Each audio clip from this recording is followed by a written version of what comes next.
You know that daily coffee you're drinking? Well, it could be this amazing health tool, or it might actually be working against you. And it really all boils down to one simple choice: light roast or dark roast. So today, we're going to settle that debate once and for all. All right, let's just dive right in. I mean, you've been there, right? Staring at that wall of coffee beans, asking yourself the same old question: do I go for the light, kind of fruity roast, or that super rich, dark one? We all hear that coffee's good for us, but here's the thing, the twist, really. How it's roasted can completely change its health benefits.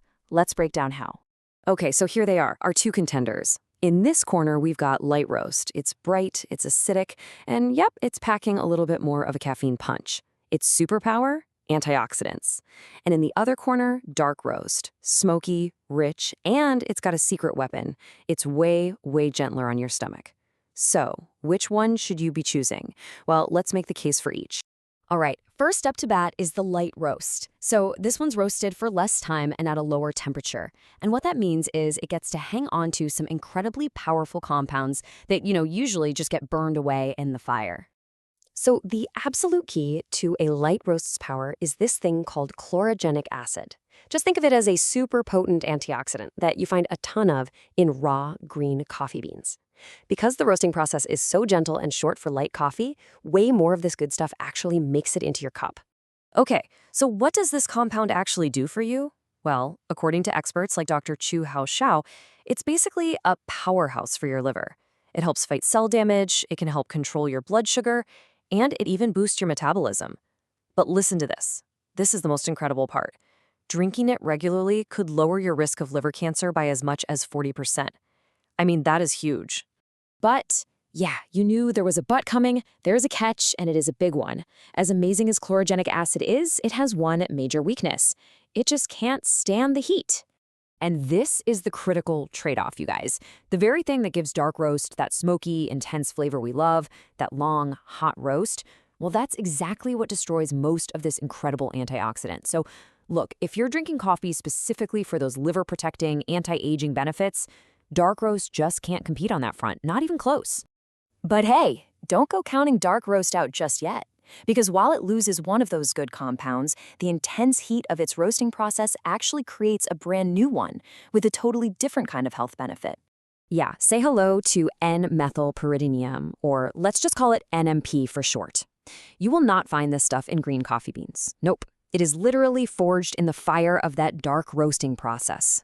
And its superpower? It's aimed squarely at your digestive system. So what NMP does is it basically tells your stomach to just chill out, to produce less acid. This makes dark roast the absolute clear winner for anyone out there with a sensitive stomach. I mean, if you've ever felt that kind of sour, burning feeling after a cup of coffee, especially on an empty stomach, switching to a dark roast could be a total game changer for you. It's just gentler. So who wins? Is it the light roast with all those antioxidants, or the dark roast with its stomach-soothing magic? Well, the truth is, the healthiest coffee, it isn't a one-size-fits-all answer. It's actually a really personal one. And this chart really breaks it down perfectly. Look, if your stomach is pretty solid and your main goal is to get the absolute max antioxidant, metabolic, and liver-protecting benefits, then light roast is your champion, for sure. But if you find that coffee gives you heartburn or just an upset stomach, don't force it. Choose the dark roast for that digestive comfort. I mean, what's the point of all those benefits if the coffee just makes you feel awful, right? And of course, there's always a middle ground. That's where medium roast comes in. It really does offer a nice balance of the benefits. It hangs on to some of that chlorogenic acid, but it has a lower acidity than a light roast. You get those smooth, nutty caramel notes. Honestly, it's no wonder it's the most popular choice in the world, and it's the go-to for drinks like lattes and cappuccinos. Okay, but before you run off and pick your roast, there is one final rule.